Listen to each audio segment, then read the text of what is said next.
אנחנו מוכרחים לזכור שבמותם הם ציוו לנו אחדות, במותם ציוו לנו חיים.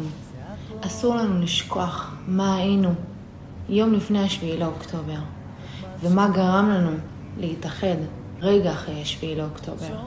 גם אחרי המלחמה, וגם אחרי שהמצב יירגע בעזרת השם, חשוב לנו לזכור מה הכוח שלנו כעם היהודי, הלב שלנו, האחדות שלנו. זה הדבר שהופך אותנו להיות בלתי מנוצחים. וזה הדבר שאנחנו חייבים לשמור עליו. אז בואו נשאר תמיד באחדות, אחד בשביל השני, כי זה סוד ההצלחה שלנו. את אשתי,